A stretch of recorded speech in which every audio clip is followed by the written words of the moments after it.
హల్లెలూయా హల్లెలూయా హల్లెలూయా స్తోత్రం. ప్రార్థన చేసుకుందాం. అందరికి నా హృదయపూర్వకమైన వందనాలు. వాక్యంలోకి వెళ్ళే ముందు ప్రార్థన చేసుకుందాం. స్తోత్రం ప్రభువా, పరిశుద్ధుడా, మహోన్నతుడా, మీకు వందనాలయ్యా. మాట్లాడేది నువ్వు మాట్లాడి ప్రతి ఒక్కరితో మా అందరితో నువ్వు మాట్లాడే దేవుడు గనుక మాట్లాడి మీరు మహిమ పొందమని ఆత్మదేహానికి సమర్పించుకుంటూ యేసు నామములో స్తుతించి ప్రార్థించి వేడుకుంటాం నా ప్రీతాన్ని. ఆమేన్ ఆమేన్. హల్లెలూయా హల్లెలూయా.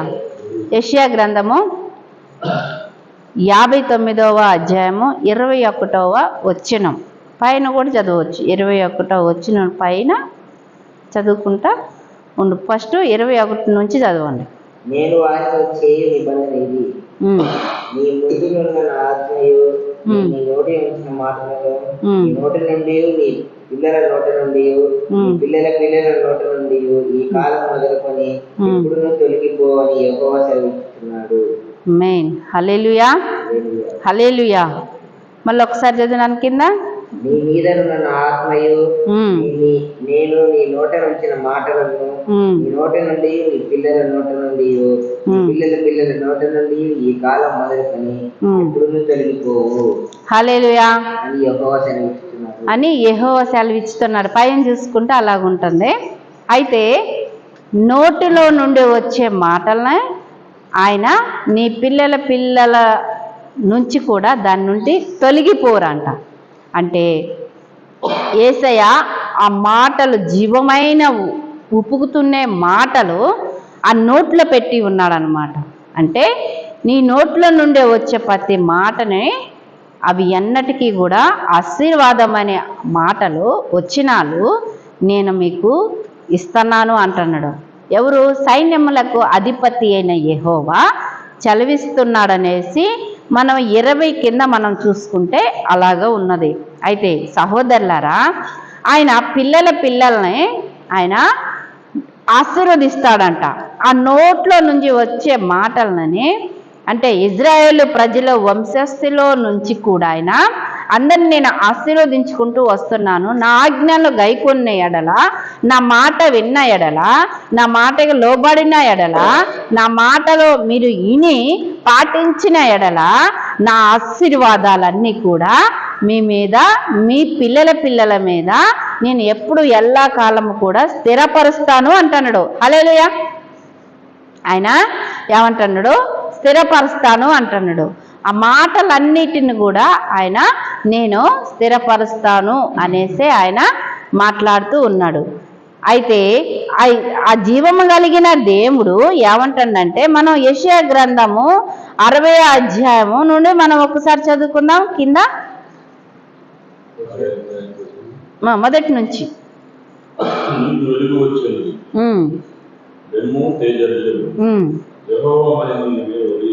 ఆమేన్. హల్లెలూయా. నీకు వెలుగు వచ్చి ఉన్నదంట. లెమ్ము తేజరిల్లుము, యెహోవా మహిమ నీ మీద ప్రకాశిస్తూ ఉన్నదంట. ఓ స్తోత్రం. హల్లెలూయా.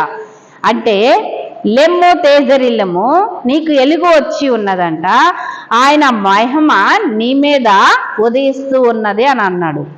అయితే ఇక్కడేమంటున్నాడు? పైన చూసుకుంటే నీ నోటిలోని నేను మాటలు ఉంచినాను, ఆశీర్వాదాన్ని వచ్చినాను, నా ఆత్మను నేను మీ మీద, మీ పిల్లల మీద నోట్లో నుంచి ప్రవచించే విధంగా ఆశీర్వాదం అనే వాక్కుని అన్ని సిరి సంపదలు అనే మీరు ప్రవచిస్తే, మాట్లాడితే అన్నీ నేను ఇస్తాను అంటున్నాడు.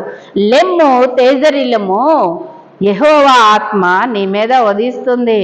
అంటే లెమ్ము తేజరిల్లము, నీకు వెలుగు వచ్చి ఉన్నదంట. వింటున్నారా? నీకు వెలుగు వచ్చి ఉన్నది.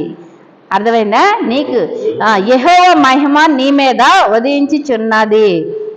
అర్థమైందా? యెహోవా మహిమ అంట నీ మీద ఉదయించుచున్నదంట. అర్థమైందా? ఆయన మహిమ మనందరి మీద ఉదయిస్తూ ఉన్నది. ఉదయకాలంలో సూర్యుడు ప్రకాశించి ఉన్నప్పుడు ఆయన సూర్యకిరణాలు ప్రతి మనసు మీద ఉదయిస్తూ ఉంటాయి. ప్రతి ఒక్కరి మీద ఆయన కిరణాలు పడుతూ ఉంటాయి. అవునా? మనందరి మీద కిరణాలు పడుతూ ఉంటాయి. అలాగనే యెహోవా మహిమ అంట ఆయన ప్రకాశమైన మహిమ ఉదయిస్తూ ఉన్నదంట. ఎవరి మీద? మనందరి మీద ఉదయిస్తూ ఉన్నది. అర్థమవుతుందా? మరి మనం కింద చూసుకుందాం. చూడుము చూడము భూమి మీద చీకటి కమ్ముచున్నది, కటికి చీకటి జలములను కమ్ముచున్నది, జనములను కమ్ముచున్నది. యెహోవా నీ మీద ఉదయించుచున్నాడు, ఆయన మహిమ నీ మీద కనబడుచున్నదంట. ఓ హల్లెలూయా! అంటే చూడము భూమి అంతా కటికి చీకటి కమ్ముతుంది,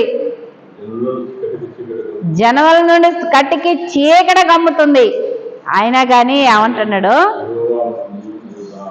యెహోవా నీ మీదంట, నా మీదంట ఉదయించుచున్నాడంట. హల్లెలూయా!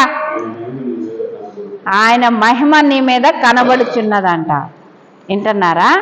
అంటే లోకంలో అంత చీకట కలిగిన, లోకంలో ఉన్న వారికి అంత అనేకమైన దేవుని ఎరగన అనేకమైన ప్రాంతాల్లో చీకటి కలిగినా కానీ నీ మీద ఉదయిస్తాను అంటున్నాడు. నిన్ను విడిచిపెట్టను అంటున్నాడు, నిన్ను మర్చిపోను అంటున్నాడు, నిన్ను ఎన్నడూ ఎడబాయను అంటున్నాడు. నా వైపు చూడుము, నీ మీద ఎలుగు వచ్చి ఉన్నది, లెమ్ము తేజరిల్లుము, నీ మీద ఉదయిస్తానంటున్నాడు. సియోను కుమార్తె లెమ్ము అంటున్నాడు. ఆ జీవము కలిగిన దేవుడు లెమ్ము, సియోను కుమారి దుమ్ము దులుపుము అంటున్నాడు. అర్థమైందా? కటిక చీకటి కమ్ముచున్నా గాని నేను నీ మీద ఉదయిస్తాను అంటాడు. హల్లెలూయా! జనమును నీ ఎలుగునకు వచ్చేదరు, రాజులు నీ ఉదయకాంతికి వస్తారంట. హల్లెలూయా! జలములో నీ వెలుగు దగ్గరకు వస్తారంట జనులందరూ కూడా. అంటే చీకట్లోనే ఒక బల్బు పెడితే ఆ బల్బుకి అనేకమైన పురుగులన్నీ, చుట్టుపక్కల ఎడారిలో ఉన్న పురుగులన్నీ ఎక్కడికి వస్తాయి? ఎలుగు దగ్గరికి వస్తాయి. అర్థమైందా? ఎలుగు దగ్గరికి వస్తాయి. మరి ఎలుగు దగ్గరికి వచ్చినప్పుడు చీకట్లో ఎలుగు ప్రకాశిస్తూ ఉన్నప్పుడు ఎలుగు దగ్గరికి వస్తాయి. అలాగే చీకట్లో ఉన్న నిన్ను దేవుడు వెలిగించటానికి, గాఢాంధకారంలో ఉన్న నిన్ను ఆయన లేవనెత్తటానికి, ఎడారి ప్రాంతంలో ఉన్న నిన్ను ఆయన బలపరచటానికి, నీ త్రోవలు సరళం చేయటానికి, నీ మార్గం సరళం చేయటానికి, నువ్వు నడుస్తున్న త్రోవలన్నీ కూడా ఆయన విశాలమైన మార్గం చేయటానికి అన్నీ కూడా నేను నా ఎలుగుని నీ మీద ఉదయిస్తాను అంటున్నాడు. హల్లెలూయా! ప్రకాశమైన ఎలుగు నీ మీద నేను ఉదయింపజేస్తాను, లెమ్ము తేజరిల్లుము అంటున్నాడు. హల్లెలూయా! ఆయన మహిమ కలిగిన ప్రకాశమైన ఎలుగు, యెహోవా మహిమ నీ మీద ఉదయిస్తూ ఉన్నది, ఉదయకాలంలోనే ఉదయిస్తూ ఉన్నది. ఎక్కుజవ్వు అనే లేచి ఆయనకు ప్రార్థిస్తూ ఉన్నప్పుడు, ఆయనకి మొరపెట్టి ఉన్నప్పుడు ఆయన ప్రకాశమైన ఎలుగు మనందరి మీద ఉదయిస్తూ ఉన్నదంట. హల్లెలూయా! సహోదరులారా, అందుకోసమే నాకు ఏమీ లేదు, ఎవరో లేరు అనేసి మనం ఎంతో రీతిగా కుంగిపోతూ ఉన్నాము. కానీ జీవం కలిగిన దేవుడు బైబిల్ గ్రంథంలో నుంచి ఏమని సెలవిస్తూ ఉన్నాడంటే, ఆయన చీకట్లో ఉన్న వారిని వెలిగింపజేయటానికి, ఒంటరివైన వారిని ఏమంది చేయటానికి, అంటే ఆ అరణ్యంలో ఉన్నవారిని మంచి మార్గం సరళపరచటానికి ఆయన మన మీద ఉదయిస్తూ ఉన్నాడు. హల్లెలూయా! ఆయన ప్రకాశింప చేస్తూనే ఉన్నాడు. మరి కింద చదువుకుందాం.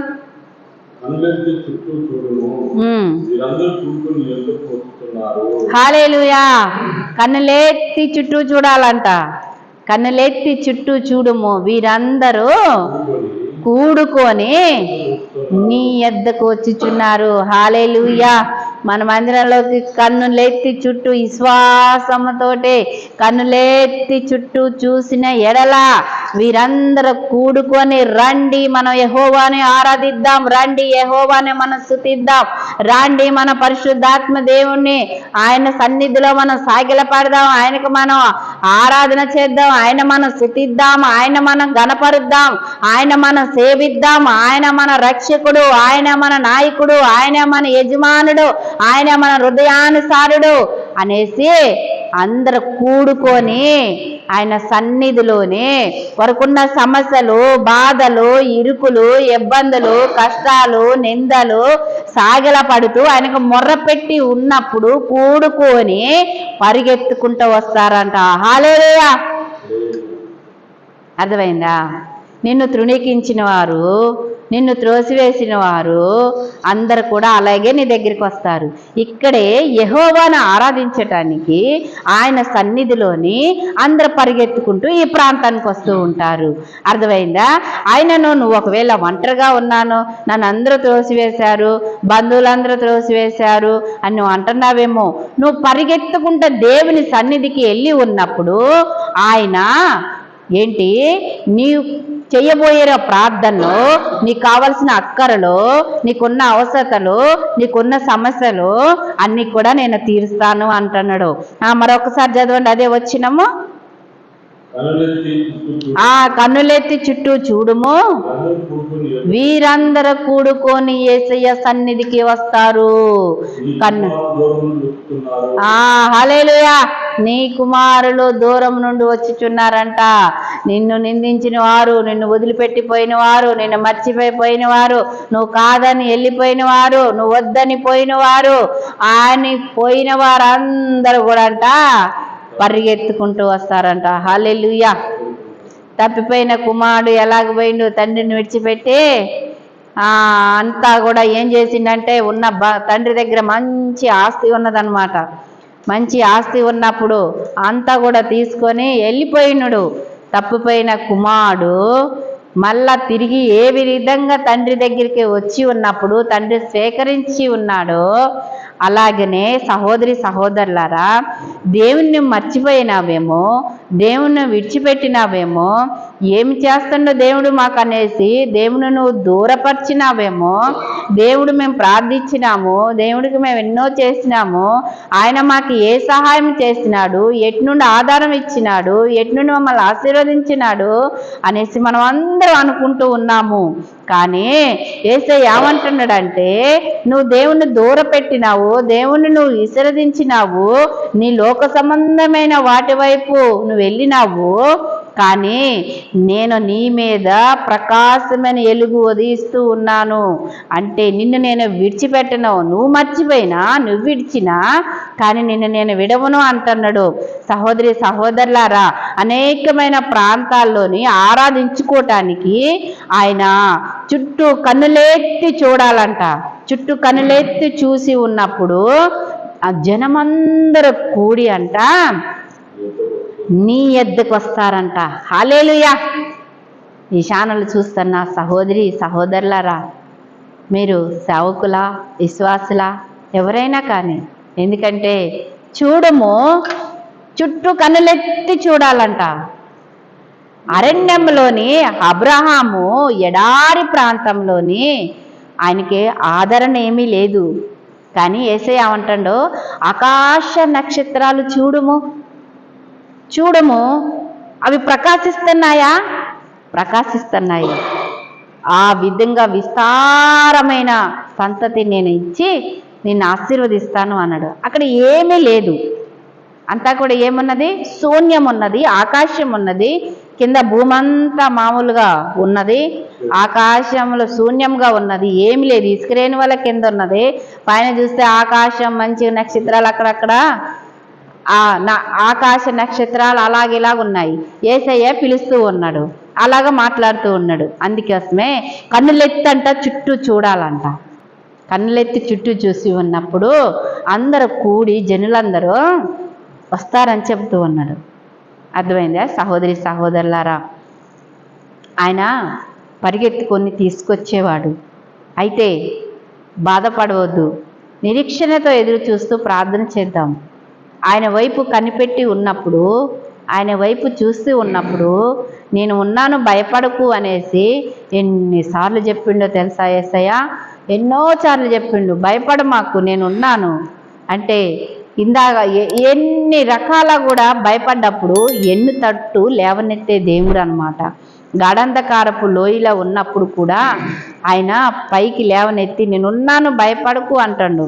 అందుకోసమే దేవుడు ఏమంటాడంటే యెహోవా మహిమ నీ మీద ఉదయించు ఉన్నదంట, చూడుము భూమిని చీకటి కమ్ముచున్నదంట.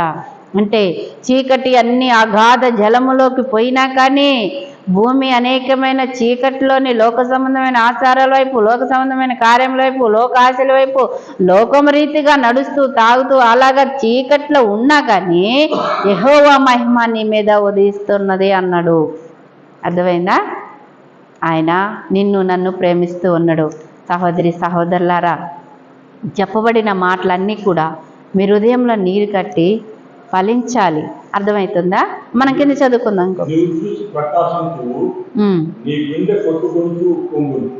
అబ్బా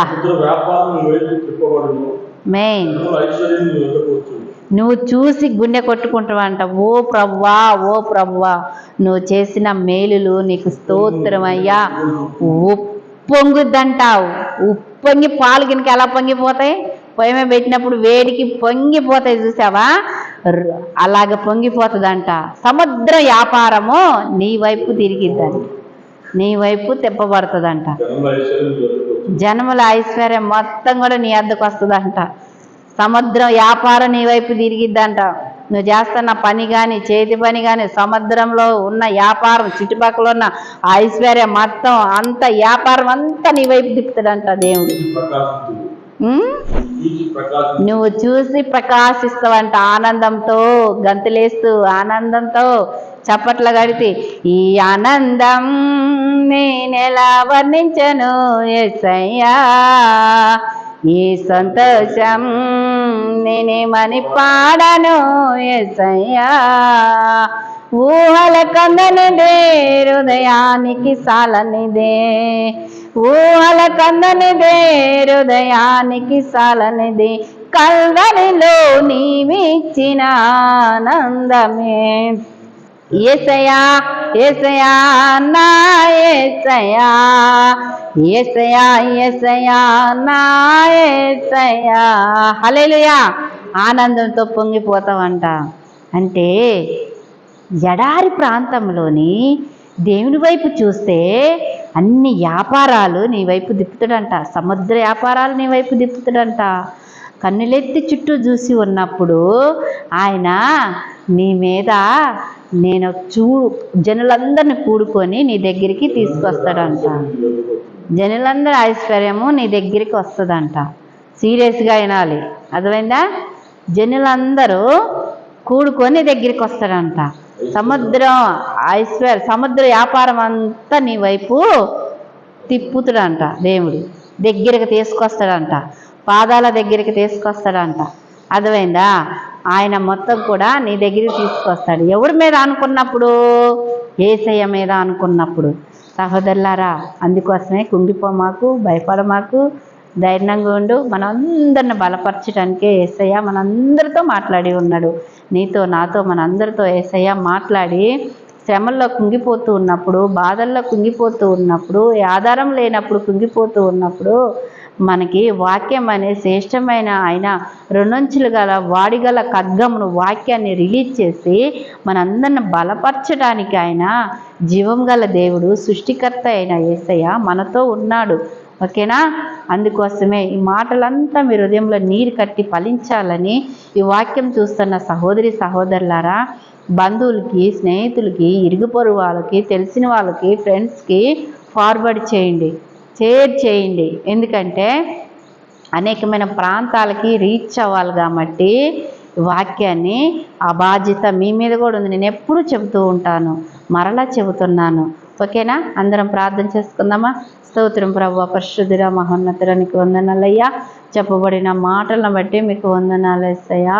పరిశుద్ధ ఆత్మదేవ, చూడుము యెహోవా మహిమ నీ మీద ఉదయిస్తుందని చెప్పి ఉన్నావయ్యా. అయ్యా పరిశుద్ధాత్మదేవ, అన్ని రకాల ఐశ్వర్యము, ఆశీర్వాదము నీ దగ్గరికి వస్తుంది. కూడుకొని జనులందరినీ తట్టు అయ్యా కన్నులెత్తి చూడుము, అందరూ కూడుకొని జనులందరినీ దగ్గరికి వస్తారన్న వాక్యం సెలవిచ్చి ఉన్నది ప్రభు. సముద్ర వ్యాపారాన్ని తట్టు తిప్పుతానన్నావు యేసయ్యా. ప్రకాశమైన ఎలుగు నీ మీద ఉదయిస్తుందన్నావు. చీకటిలో ఉన్నా కానీ నేను నీకు వెలిగిస్తానని చెప్పిన దేవా, నీకు వందనాలు, స్తోత్రము. వాక్యం చూస్తున్న బిడ్డలందరూ జీవితంలో ఫలించాలని, నా జీవితంలో ఫలించి మమ్మల్ని ఆశీర్వదిస్తావని నమ్ముతూ ఈ ప్రార్థన అంతా మీకే సమర్పించుకుంటూ యేసు నామములో స్తుతించి ప్రార్థించి అడిగి వేడుకుంటున్నా ప్రియ తండ్రి. ఆమేన్. ఆమేన్. అందరికీ నా హృదయపూర్వకమైన వందనాలు.